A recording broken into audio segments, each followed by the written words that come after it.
Welcome to the Hollywood Raw YouTube page, guys. We're happy to have you here. Make sure you like, subscribe, leave us comments, do all the stuff. What are you waiting for? Let's go. I got a drug addiction to feed.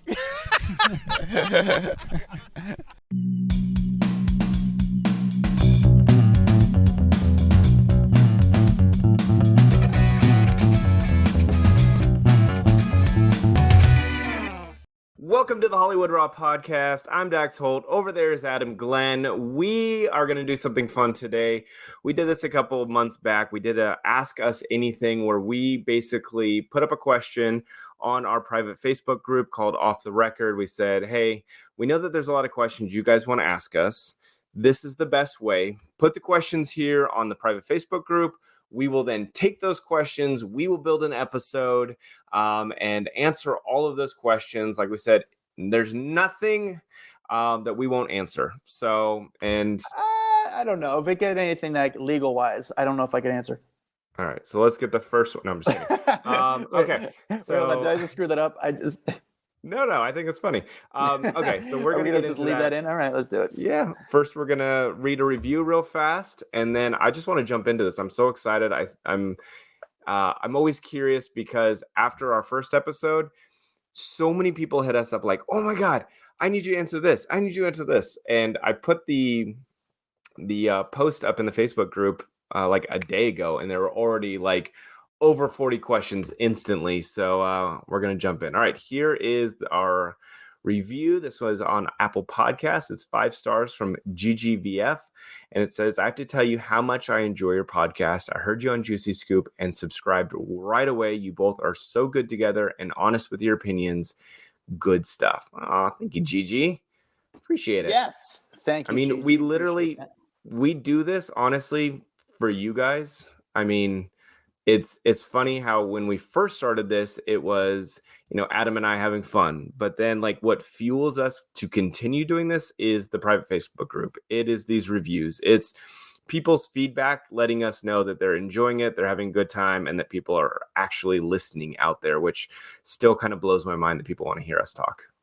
Yes. Well, you kind of thought that when we had when you wanted to do the podcast, you came to me. I think people want to hear us talk, and I was like, all right, let's try it out. And you guys listened, so we appreciate that. We gotta honestly, the audience is like a great loyal fan base, so we really appreciate you guys taking the time and hopefully kind of give you a little bit of enjoyment during the day. And actually, with this episode that we're doing today, where you guys can ask us anything, I guess we should start doing this like once a quarter because I like the questions. We didn't really get to review. I don't know if we got so many questions that I don't know if we're going to be able to answer all of them. However, we're going to try our best to get all of ours in and as just get to as many questions as possible because I love the questions. We didn't really get to really review them too much. So let's get right into it, Dax. Like I said, nothing's off the table. All right, first one. Adam, how big is your wiener? Oof, man, oh shit, that was my question. That was so off awkward. The table. I was gonna say it hangs off the table. That was no. Jam said Kotenko. I don't know how you say your last name. If you could name one favorite stand-up comedian, who would it be? Favorite comedian? I mean, who's yours? Do you have someone like, oh my God, I'm obsessed with this comedian? No, I don't. Mine has got to be like I'm obsessed.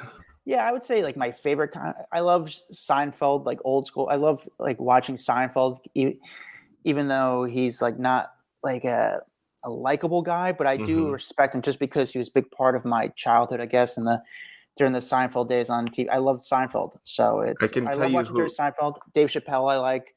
David Spade, I like. David Tell, I like. A lot of Daves. I like Angela Johnson. She cracks me up. There's some what's her name? Amy Schumer. Some of her stand-ups I love. And then there's other ones that I'm like, it's too much. Like there's like a weird balance where she's super funny in some, and then she's like too crass in other ones that I don't enjoy it, but she is really funny.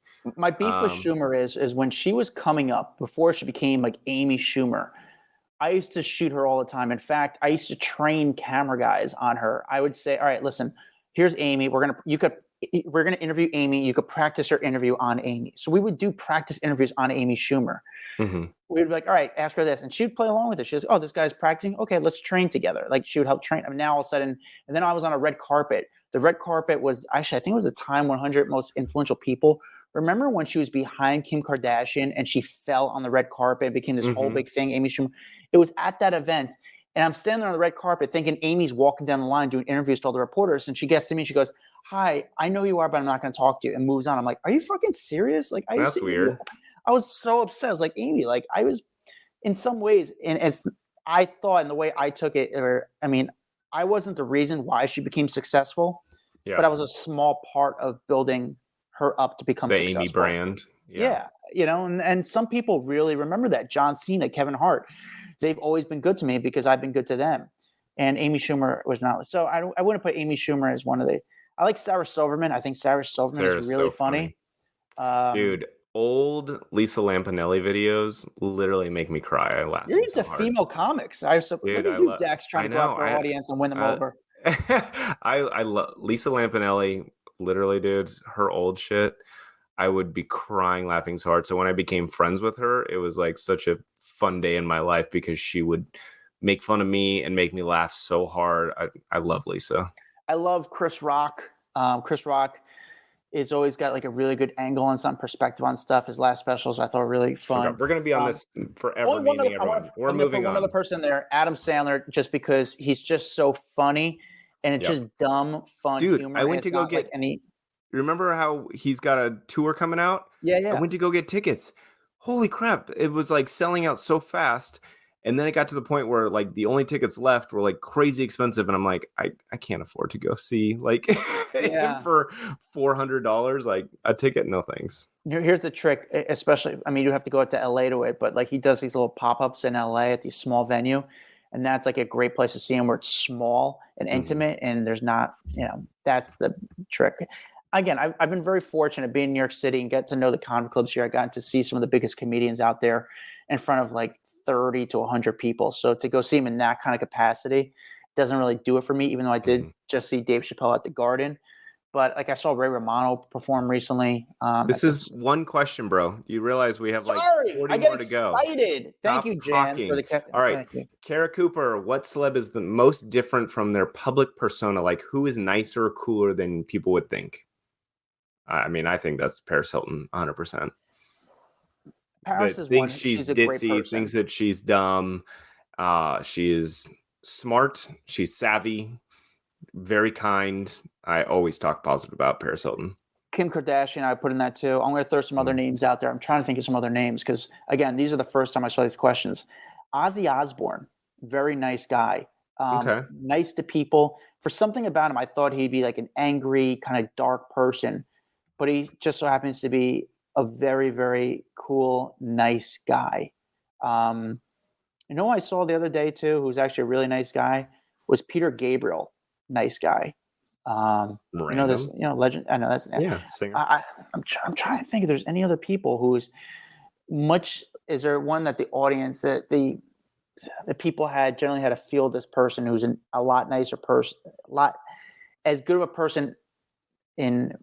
Sorry, I'm fucking this question up. I'm really trying to think. Like I was trying to think of Dave Matthews is nice. He's like weird. So I can't really put him in that. He's more weird than anything. And not in a bad way. He's weird. Any other names you think out there, Dax?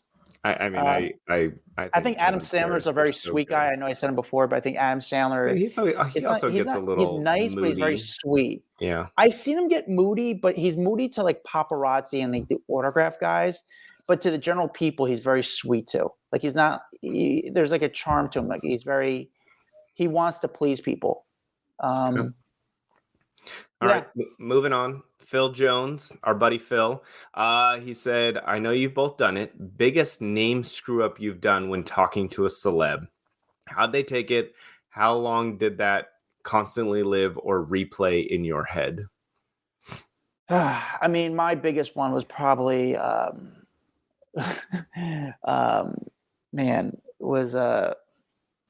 what's his name?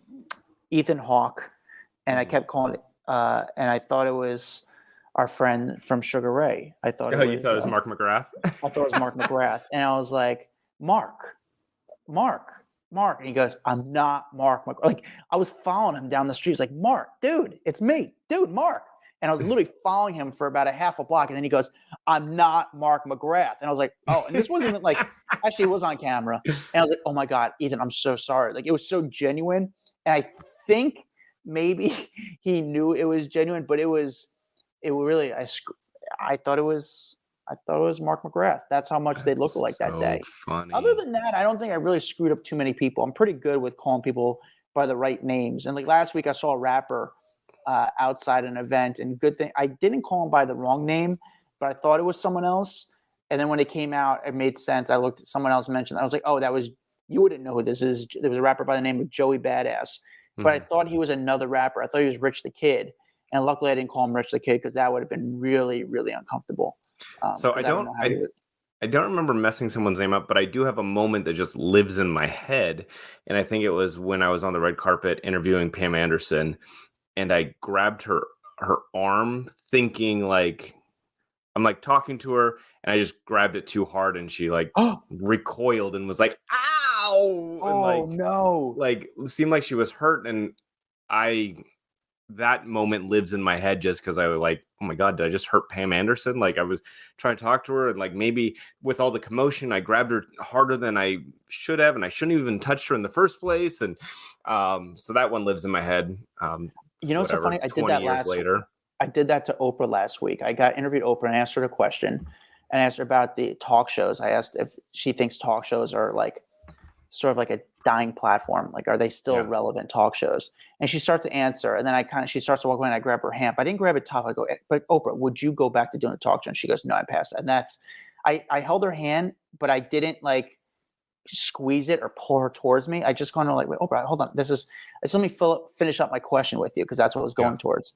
And she was kind enough to answer, but then I talked to her off camera, and she didn't say, went don't to the ever touch bathroom me, and but immediately washed her hands with soap. She actually chopped off her hand, and now she's like, I don't want that peasant touching me. And she says he's never invited to Maui ever. All right. What's the next one? Sandra Chavez. I like how you're already in rundown mode. Next comment.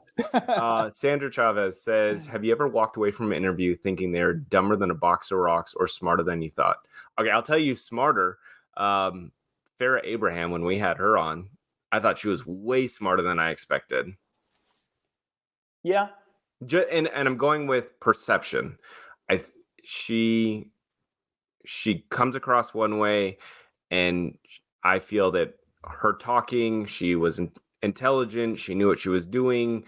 She gets the game of Hollywood. I just felt like she was smarter than I. And also, I would say, not that I thought she was dumb, but Brooke Hogan, I thought she was more ditzy, but she was freaking phenomenal. And I think Brooke, so awesome. Brooke Hogan was someone who just, it's not like she understood the business as much, because I'm going to ask you, actually I have a follow-up question for you after this, but I feel like she just understood she had a good reality of her fame and of who she wanted to be and what she wanted to do. And I respect her a lot more after that interview, because she was so humble and grounded. And I think that a lot comes from her parenting, and also just, discipline on her end. But was there one celebrity that, Dax, that you think came on that you think that, all right, this person really understands the business, understands the scene? I'm sure. Dude, you're asking me to go through like 300. I know, that's the hard part.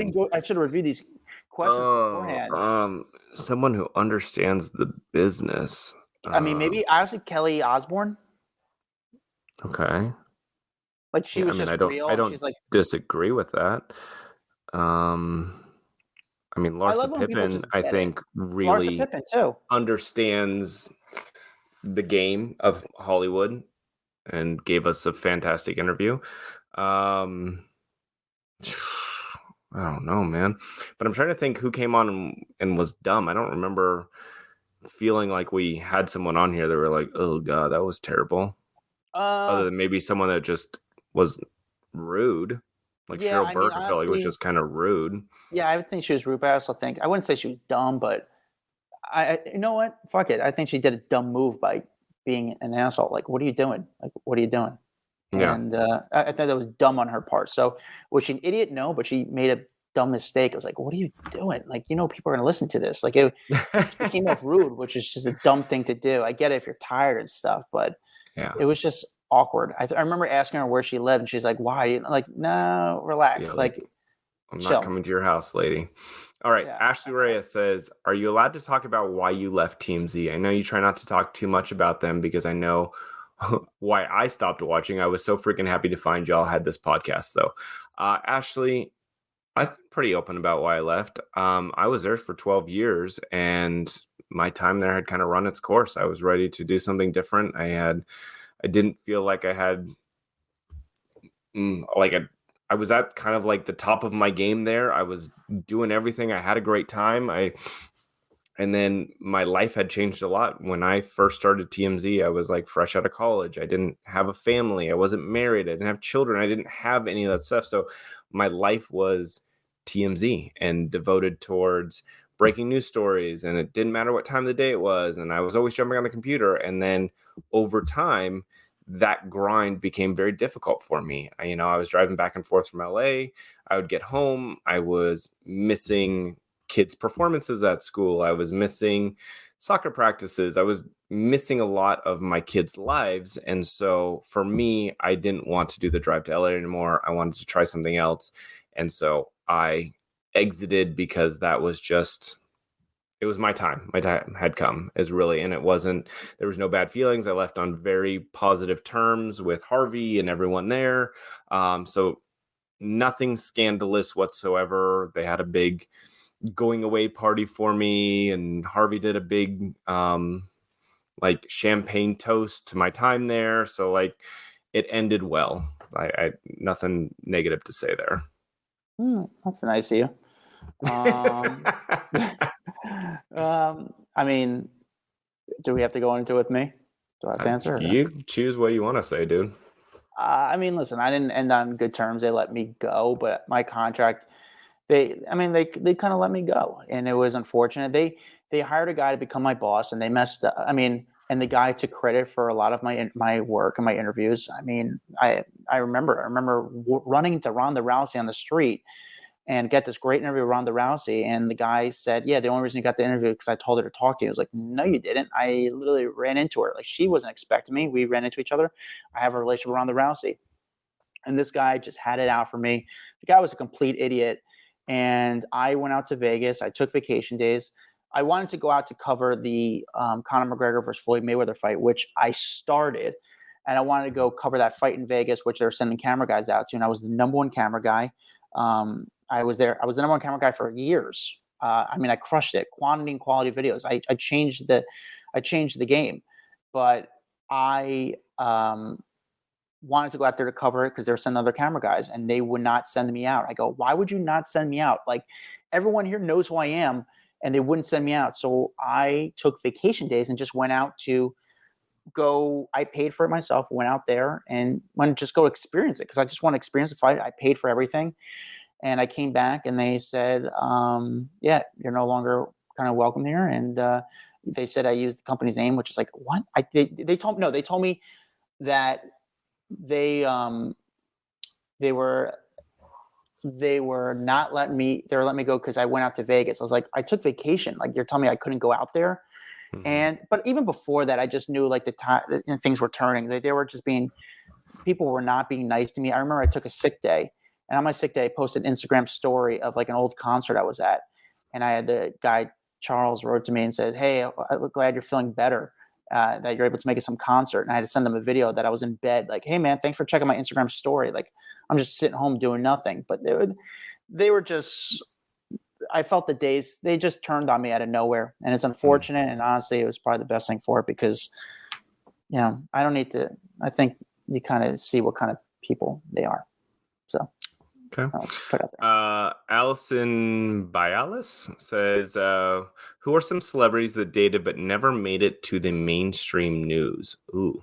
So that's going to be hard for me because I feel like anything I've ever covered made it to mainstream. You know what I'm saying? Like, there was never someone dating that we didn't report on. So I don't know. I never hid anyone.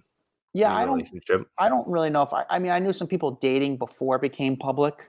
Um, some of them like smaller TV stars that were like co-stars that were dating each other, and then eventually became Mhm. public. The only one that I know that is, it might be out there now, but I know they dated. It was Matt Rife, the hot comedian everyone likes right now. He dated Lucy Hale, and I don't Mhm. think people know about that. I don't think it was like they're in a relationship, but they were dating each other. Besides that, I don't know anybody else that was really kind of out Yeah, there. it's Or I weird. mean, it It's might have like been I like a quick fling. I mean, I don't know Mhm. any quick hookups that I'm aware of that I saw firsthand. I never been around. Trying to even think I've been out at night and I saw like two celebrities hooking up with each other and it wasn't out there before. Like I was the first one to see it. Again, I feel like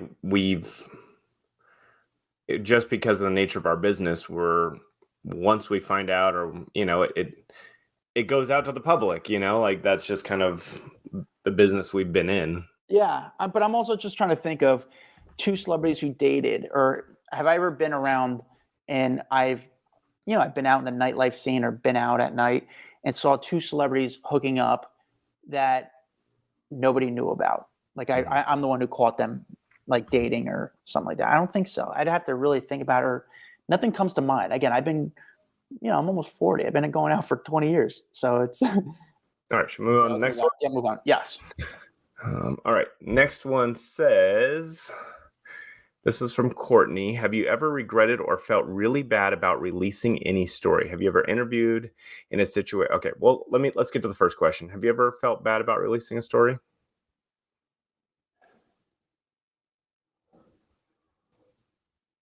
No. No. I mean, I'm sure there's one that I've regretted. I'm trying to think though. Nothing's popping like instantly into my mind, but I know for a fact that there has been stories that I There's was a stories you don't part want of. to. I never really released a story, perhaps, because I don't do any of the divorce stories. That's not my expertise. So Hmm. you probably were more involved with like releasing negative stories than I was. I mean, I Hmm. released stories, but nothing that was like kind of really, really bad. At least that I can think of. I'm really trying to think about this hard. And I again, I've been know. doing this for so long. You were, on the other hand, were releasing stories that, I mean, Dax, I'm asking you as a friend, Hmm. when you do a death story, because you were part of those people breaking death stories, Hmm. would you make sure to break the death story before you broke the story? Would you try to make sure that the family knew beforehand? Yeah, I mean, a lot of times, um, that is a part of the protocol, is to make sure that the police have already talked to next of kin. Um, and then I guess there's moments where the news is all breaking so quickly that maybe that doesn't happen. But I don't remember an instance, and I had left TMZ before the whole Kobe Bryant thing happened, because I know they got into a lot of issues with next of kin saying they weren't notified before Kobe's death was announced. I don't. It's tough because with celebrities, there is they're not normal people. They've never been treated normal, and um, so it's hard to say that their next of kin needs to be notified first. I don't know. That's a tough call, but um, I don't remember.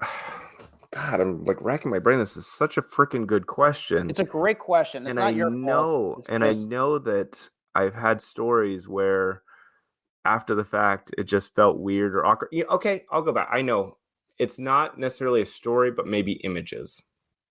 I will say okay. there were images that I pitched out on the show that someone didn't look great, and maybe it was like, and then I spotlighted the fact that they didn't look good, and I can look back now and think that I was a piece of shit for doing that, and thinking that I was funny at the time, or thinking that you know body shaming was what people wanted, and I can look back and be like, that wasn't cool. So I'd say that, like, whether it was Nicole Richie running on the beach looking like bones, I got to imagine being Nicole Richie when that goes out, just not being really like stoked with her appearance, because I know that if there's a really bad photo of me, why would I want it out, let alone for the entire world to see me looking like shit. So I would say there's probably moments like that I look back and don't necessarily love that I was a part of. There was footage I deleted that I shot and I deleted. One was Ozzy Osbourne. I've never brought up Ozzy Osbourne twice, maybe even once during one of our podcasts or hundreds of episodes. But one time I got Ozzy on the streets of New York, and he walked into a church around noon. I'm like, oh, this is a crazy video. The rock star goes into a church at noon. Then I realized he was going to a meeting, and what I believe was a meeting. So I don't want to actually. I deleted the video because I just didn't want to put that out there, and I don't even know if it was a meeting. But whilst I don't know, I just felt like something was going on there. Another time, and that happened to another celebrity too, where they were going into a meeting, and I just cut the video because I didn't want to. They're anonymous. The other one was I had Khloe Kardashian one time.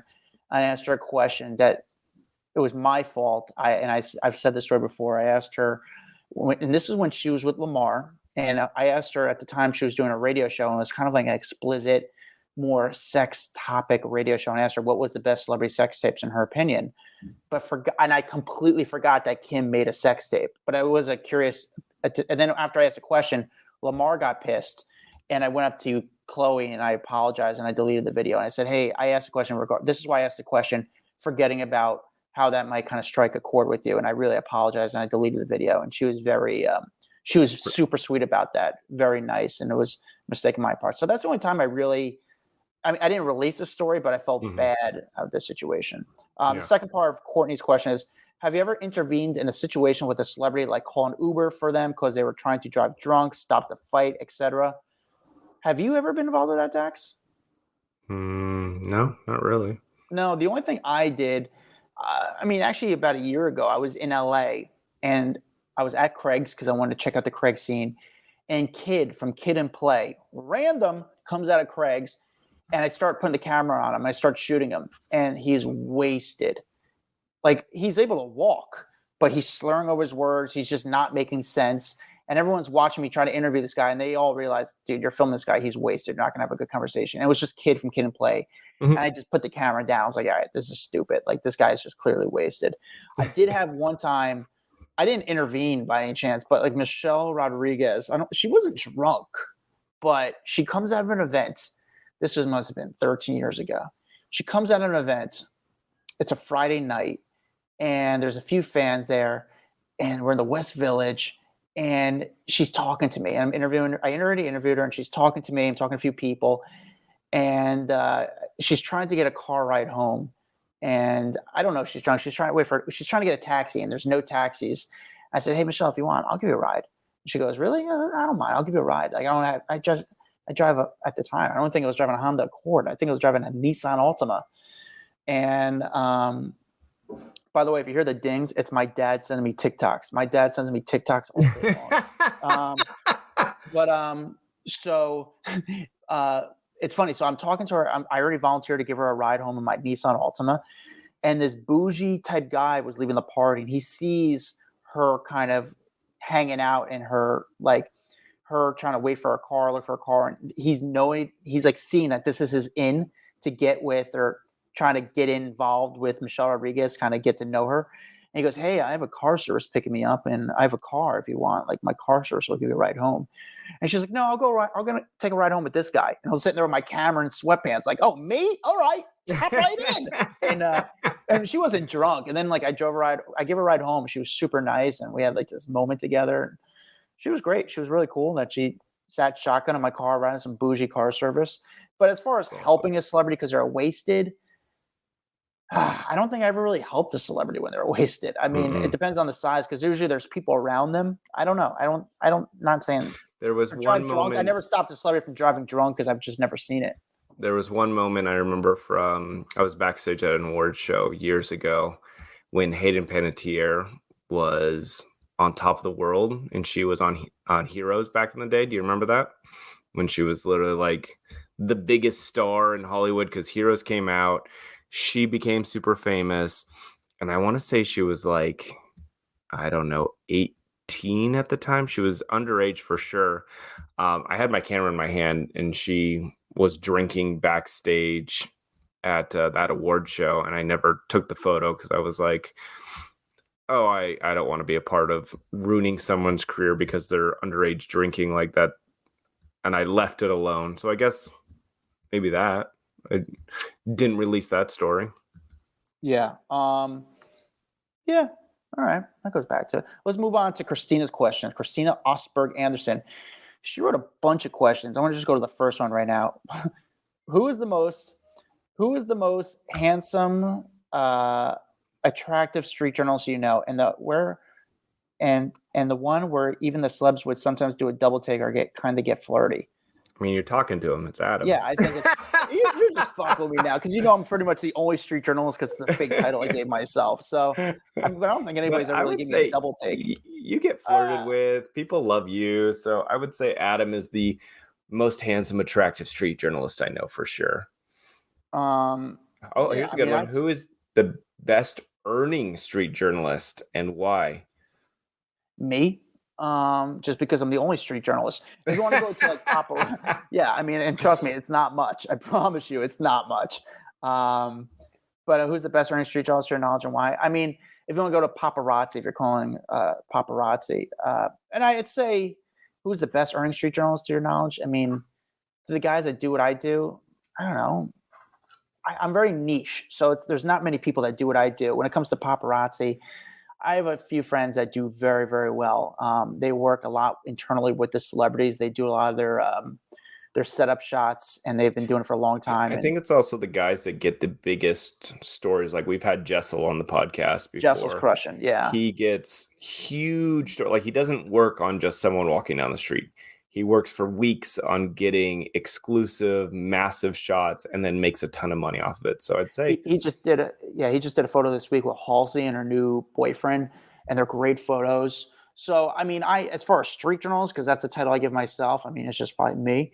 But when you go to paparazzi, there's guys like Jessel. I have a few other guys out there that they do very, very well, and they work in a different way, but they work hard. I mean, they're out a lot. And it's funny because the guys in New York, they have these cars that are like mobile offices. Like in the car, they'll have a little table that is their laptop. They can pull right over their lap so they can work and edit right there. I mean, these guys are monsters when it comes to like they put in a lot of time, but there's a lot of chance too. It's a lot of risk. You put in money and you invest time into trying to get this shot and you hope it works out well. So you get paid. Yeah. So Christina's got a couple more questions. She said, what's the most prestigious media outlet to work for when working with celebs? I mean, I'd probably say in this field, I would say Entertainment Tonight. I feel like they're the ones they can lock down. I think it's easy for them to get interviews. So you're saying for the TV shows, it's Entertainment Tonight. Let's start immediately. But I'm saying like entertainment news, the category that we have been in most of our lives, I would say they're the top dog when it comes to being able to lock down a celeb, no problem. I think that then the step up from that would probably be like a nightly talk show or even a daily talk show where it's like, it's easy to book someone on the Drew Barrymore show. It's easy to book someone on James Corden Fallon. Or Jimmy Fallon. You know what I'm saying? It's so easy, honestly, because it's the biggest layup. You're getting the questions in advance. Everything is re-rehearsed. It's not a real interview. Can we stop actually promoting those type of shows? Because I think we're all being fooled. It's not good. They're not good anymore. The fun is the cat's out of the bag. It's just. But people still don't know that a lot of that stuff is just pre done. You know what I'm saying? Like people think that that's accurate and that these celebrities come on a nightly talk show and are that witty and that funny and have these amazing stories. Like it's all prepped and ready to go and it's a layup and such an easy gig. Yeah. Dude, I guess that's me. But what about the other outlets, Dax? Do you think it's Daily Mail? Do you think it's Page Six? You, if we're going to get mentioned in any site, what do you want to get mentioned in? I mean, People is, I would say, pretty prestigious. It's prestigious, and it sucks because it's like when you read, it's the name People. However, I question how many people actually read People. I don't know, but I feel like when we get a mention in People, it does really well for us.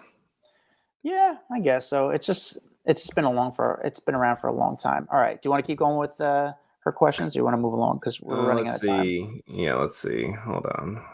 So this one, number 5 from Christina says, which celeb, man or woman, is the most attractive you've ever covered? Not best looking, but most attractive overall due to charisma, manners, looks, etc. The whole package. I'm going to start male wise. Okay. Male wise, I'm going to start with. I'm going to throw out one name is Pierce Brosnan. Okay. I think he's the guy you want him to be.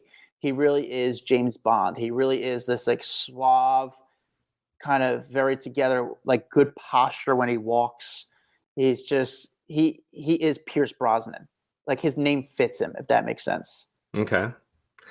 So am I supposed to do a male? Let's see. I would say, I mean, I feel like Chris Hemsworth stands out in my opinion. I feel like he's really funny. I can see that. Ridiculously attractive. He's talented. So that goes.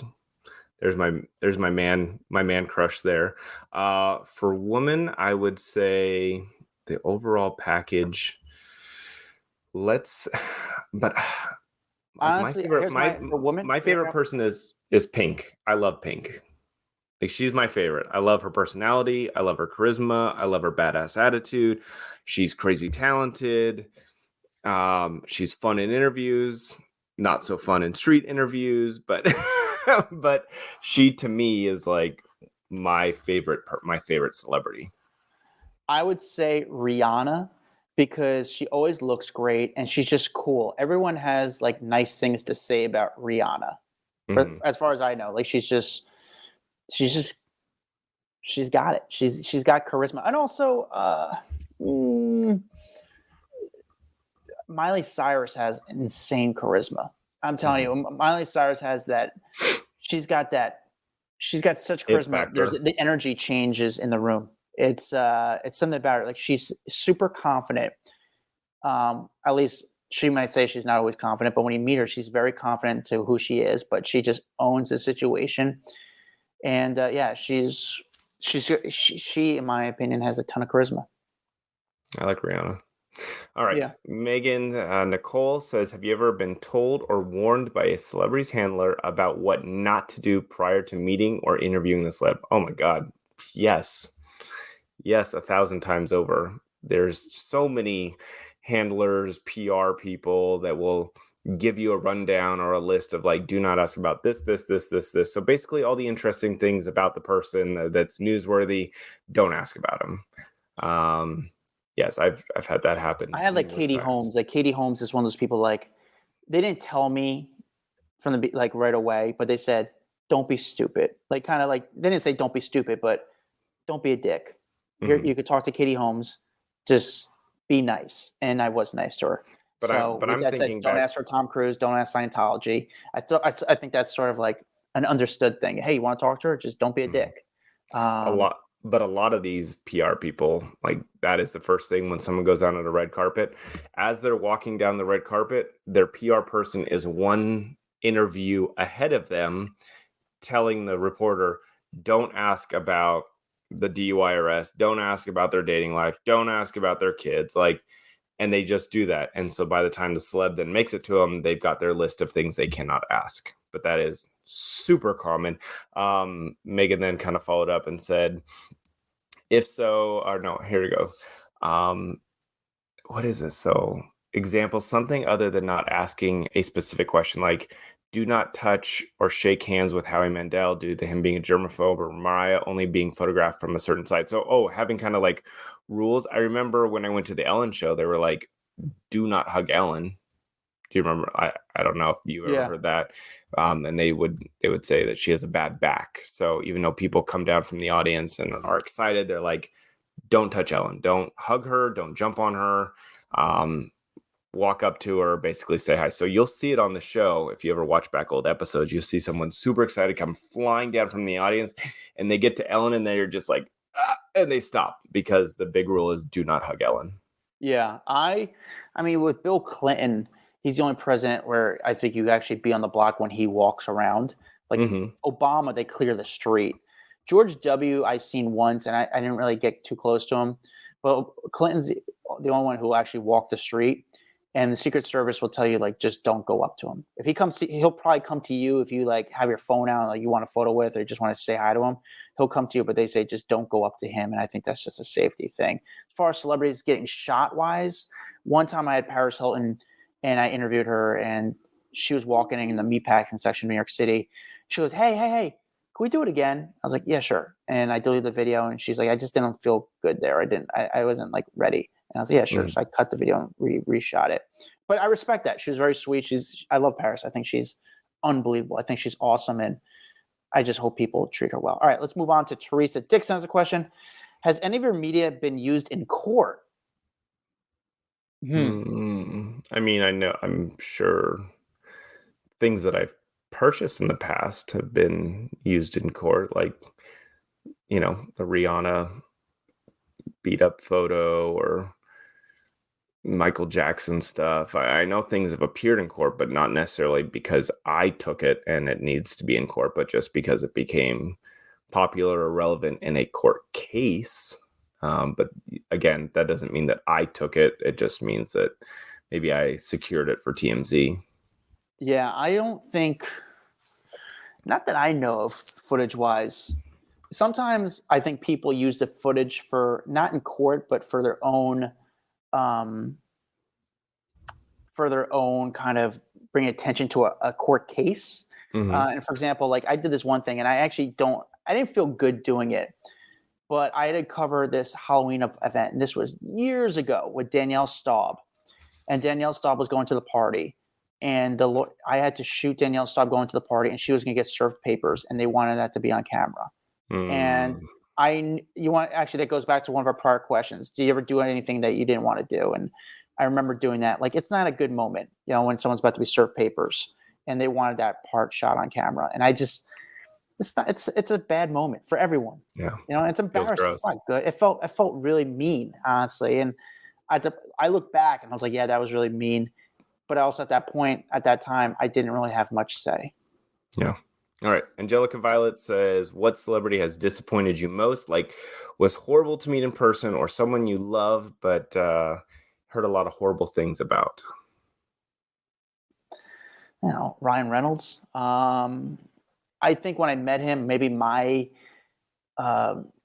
perception was he was going to be.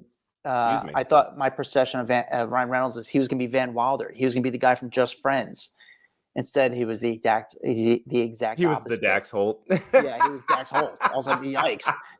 But it was like you wanted him to be that guy from the movies, and he wasn't. I remember like saying to him, I was so excited to meet him because the first time I met him, I was like, hey, man, like everyone says, which is maybe it wasn't a compliment to him, but like, I look like you, and I took that and I always said that was a great compliment. And he was just not. He said, really that's actually not a compliment to him. That's not a compliment to me. All right. That's a compliment to you, but that's not a compliment to me. So I think that it just wasn't the guy you want him to meet. And now ever since, I can't really watch a Ryan Reynolds project because I think of the guy he was. I don't want to support his projects. On the other side is when I meet a celebrity and they're awesome and amazing, I want to support them as much as possible. Like a Mark Wahlberg, like a John Cena, like Michael Bublé, like because they're just great people. But Dax, have you had an experience with that? I'm sure I have. Wish I would have read these questions before coming here, so I had time to think about it. But no, I know there's got to be someone, but I don't know who that would be right now. Sorry, I don't know on that one. All right. Megan Long, why do actors praise working with Tom Cruise even though they have to know all the Scientology craziness? Because he's still one of the most amazing actors of all time. And so I think when you're working with him, he's probably one of the most professional people to work with in Hollywood.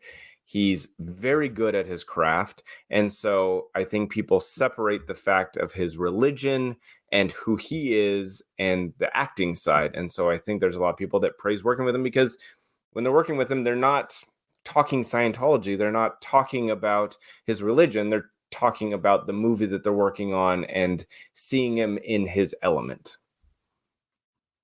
Yeah, I mean, at the end of the day, he brings in money. I think you can't really speak on anything because you don't know. There's a lot of mystery behind Tom Cruise. I think some people have spoken about him, and other people are just, they understand that the power he has in movies. The guy draws and he brings in Millions of an people. audience for films. And it's interesting. Mark Wahlberg did an interview saying he didn't know how much acting he's going to do left and thinking that he might retire from acting. And he said, he goes, I'm sick of getting the roles that Tom Cruise or Leonardo DiCaprio turns down. And that's why I kind of produce most of the movies myself. And, you know, if you're an actor and Tom Cruise wants to do a movie with you and you're going to work with him, you know, it's a job in Hollywood that's going to do well, pay well, and put you in the game, especially for an industry that's hurting like the movie industry. Yeah. It's a great opportunity because there's not that many roles left. So I think how much willing you're willing to go, but you hear a lot of stories about Tom Cruise on set. I don't know how many people develop a relationship. I don't know how many people develop a relationship with him after they're done filming, but it's a great opportunity friendship. nonetheless. Yeah. Yeah, I it's a great wonder opportunity. how many friends he truly has in the movie business, or just, hey, these were colleagues on a film that I worked on, because I don't know all the rules of Scientology, but it doesn't seem like you're supposed to surround yourself with a bunch of people that aren't Scientologists. So he may just go, these are working relationships. And if I see him at a award show, I'll say hi, but I'm not calling him over to have dinner. All right. Yeah. Angelica Violet, another question from her, says, if you could start your careers all over again, what would you do different? I would start writing down, after every single day, write down my stories. I would have started writing it all down from the beginning. Every day, who I got, what happened, and laid it all down there. Because I have so many stories, and I think it was, you know, something I'm still pursuing and interested in, is kind of jotting them down and kind of creating a book about my experiences and stories. Because I know I've said a lot on the podcast, but there's a lot I haven't told. And I wish I would start writing down a lot of my experiences earlier. I am proud of myself, because what I would do, Dax, is when I was given business cards, I would write on a marker. I would put my cell phone number on the business card, and I would also put down my personal email down, because I knew that the company I was working for would, you know, I wouldn't be there forever, and I didn't want them to have like people to start using my work email or my work cell. So screw that. I want them to know me. I want them to develop a relationship with me. And that was a really smart move for me, because I got to keep all those contacts. I'm trying to think what I would do different. I mean, I feel like I was so lucky and wound up where I'm at, you know, and I feel like I took the best possible road for myself, but I don't know. I tried really hard after I left TMZ to do other things, and winning the Live with Kelly competition probably would have helped. I think I would do that competition a little bit different. I think I didn't utilize all my resources to get all the votes and all that kind of stuff. And I think that would have just spotlighted my, I don't know, my talent or my charisma or whatever on television a little bit more. Cause, you know, maybe if I won, more doors would have opened. I don't know. Maybe that would be the one thing that I definitely didn't utilize my resources to win that competition. Good answer. I thought both good answers there. I would have wrote a book. I would have wrote down more of my stories. You would have utilized your charisma and used your resources for keeping the career going. I mean, honestly, after, you know, things happened in my industry, you know, I just kept pushing away. I mean, I don't know if there's anything I could have, you know, I don't know. There's really not much I really could have done differently, in my opinion, after like TMZ, but before, and I would have just wrote down, you know, I keep notes of the stuff I do now, but in the past, I wish I kept notes earlier. So, you know, I thought of something that I felt bad about saying or doing. I was doing another entertainment show, and it was kind of more of a panel discussion. And you know what that is, Adam? Yeah. Like when you've got like multiple people. And a part of that show was them kind of saying, okay, here's the topic. We need someone to be pro, someone to be against it, because we need it to be kind of like a dynamic conversation between everyone. And the conversation topic was American Idol coming back. And I didn't have anything against American Idol, and the other person was like very pro American Idol coming back. And so they kind of just said, okay, you need to be against American Idol coming back. And at the time I was kind of like, oh, okay, like whatever I need to do, whatever I need to say, you know, to like make this entertaining. And I kind of bashed on American Idol and the fact that it was going to come back, and it was all these seasons later. And it was more just because that's what they told me to do. And I should have stuck by my own personal beliefs rather than do whatever a producer told me. And after that, I got an email from Seacrest. And he was like, why would you do that to me, Dax? Like, why would you shit on my job, my career? I've been good to you.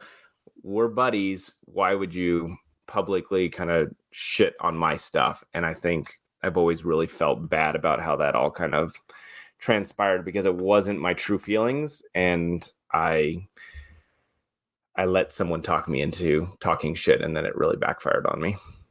Yeah. Oh, I'm surprised he actually saw that and spoke up about it. But, he was literally sitting in his dressing room at, I don't know if it was Live with Ryan and Kelly or whatever, and that channel happened to be on, and he fucking saw it, and I've kicked myself in the ass every day since. Like, why did I go along with it just to try to please a producer rather than stick by my guts, or, you know, say, you know, what I truly meant, and knowing that, you know, I did hurt his feelings. Like, that kind of sucks. Yeah. Yeah, that sucks. That hurt. Yeah, that one hurt. I'm trying to think if there's any celebrity things that like close to that situation that I can relate to. And the only thing I had a relationship with Matt Lauer, and I was friends with him, and I still have his email. I hope it still works. And I never reached out to him when everything went down, because I think he still would have been a good guy to know. But I just didn't know how he would respond to someone like me responding. I didn't know if he would get nervous, and I was, so part of me always kicked myself, like, should I reach out to him? But I'm afraid it was a difficult situation. I didn't know how to handle it. I just haven't ran into him in years. So, I've had, whatever. Let's move on. All right. 2 more questions. Dax says, I got to get to work. Let's do 2 more questions. What are your businesses besides the Hollywood Raw pod? Ooh, you go first. I have a trophy business, an awards trophy business that I started with a buddy of mine after I left TMZ.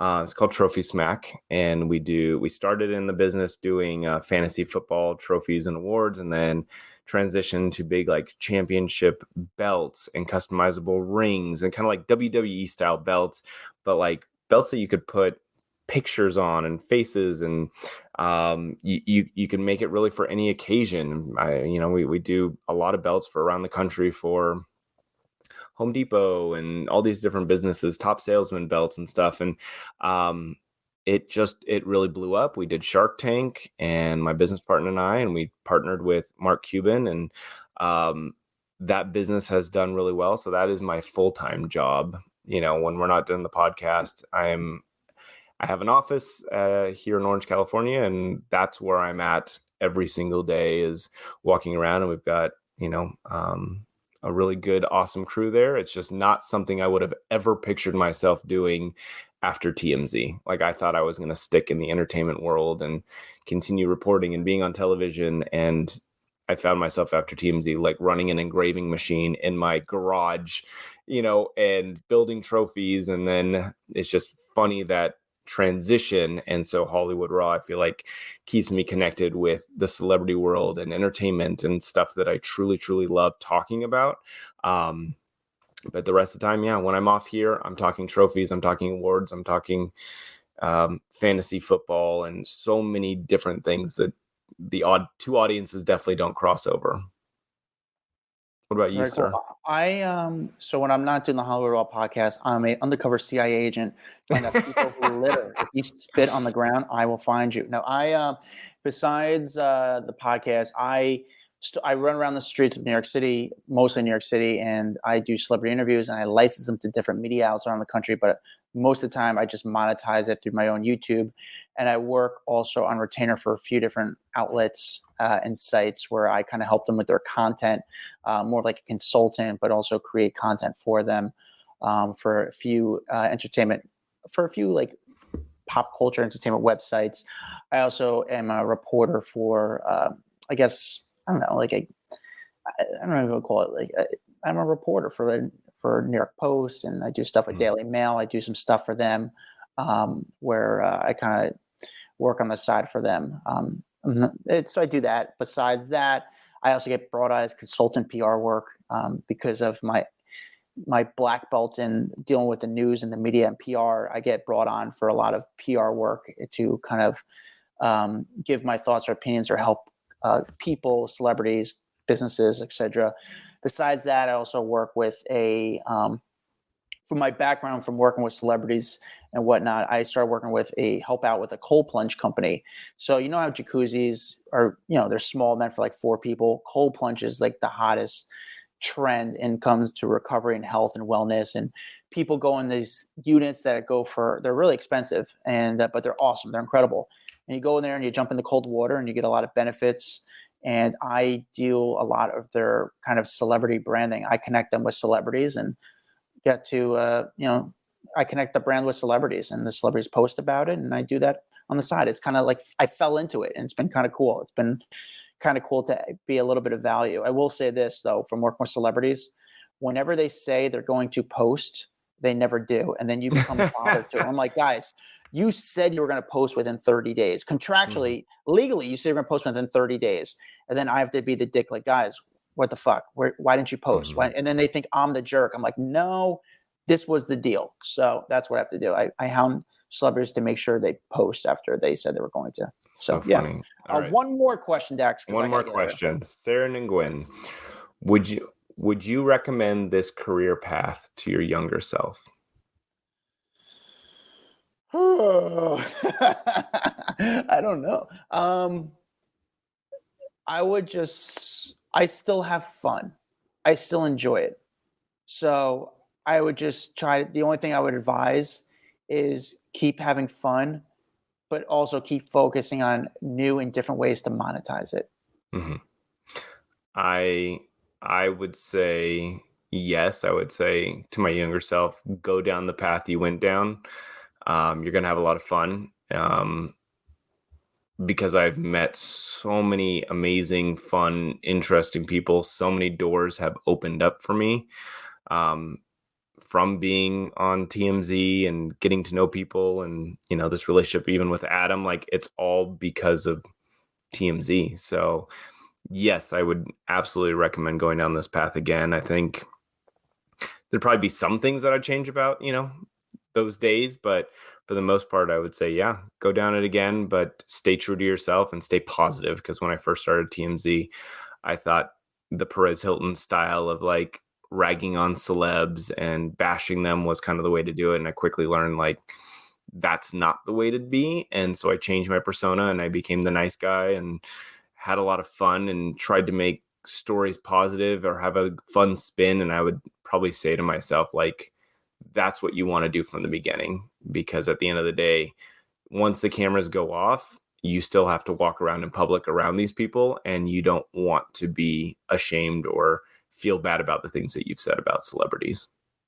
Yeah, very good. All right. Well, we still got a ton more questions. We might have to do a part 2 eventually of you mean part 3? Part 3, I guess, of Ask Us Anything, because we got to start doing this every quarter, because some of these questions are really good. We tried to do it where we didn't review the questions beforehand because we thought it'd be more interesting, but some of these questions, they really make you think. Yeah, I know. It's like so many years of thinking. It's tough. It's hard to cycle through 20 years of celebrity news in my head to think about an interview with someone. So yeah, in the future, I'll probably have to sit down with these questions and really kind of think about it. And yeah, because it's a wild story, man. It's the Wild West, and in some ways, Dax and I were like, we still feel like dumb schmucks, like we shouldn't be in the industry, but then again, in ways we've been huge parts of moving the needle of the Yeah. the media landscape when it comes to entertainment news and just news in general. So it's kind of crazy to think about that. Some days I'm like, if people knew that I was the reason why Conor McGregor and Floyd Mayweather fought, you know, like I'm sitting there in the back of the arena with the worst seats ever. And I'm sitting there like, everyone doesn't realize, but I'm sitting there by myself. I'm like, all these people are here because of me. And it's a weird thing to think about. And it's like, it's crazy. It's honestly, it's insane. But part of our success is you guys watching the podcast and listening. And I appreciate you guys showing us a little bit of love, because you guys kind of hanging out with us, we're able to kind of just keep that dream going of having fun. I think that's why Dax and I started this job, is to like have fun and be passionate about something that we're interested in. So this has been really cool. If you're watching on YouTube, thank you for watching. Like and subscribe. If you're listening to the podcast, leave a review, 5 stars, few kind words. Best thing to do to support this podcast. Join our Facebook group, Off the Record. It's a private Facebook group where it's a great community where you guys talk to us. This is where you guys were able to ask the questions. We could talk to you, talk to each other. It's really fun. Follow me at Adam Glyn. Follow Dax Holt at Dax Holt. We'll see you guys next week. Bye. What's up, guys? If you like that video, there's plenty more where that came from. Make sure you like, subscribe, hit the bell so we can just feed you all the goodness daily. Hurry up. Come on, let's go.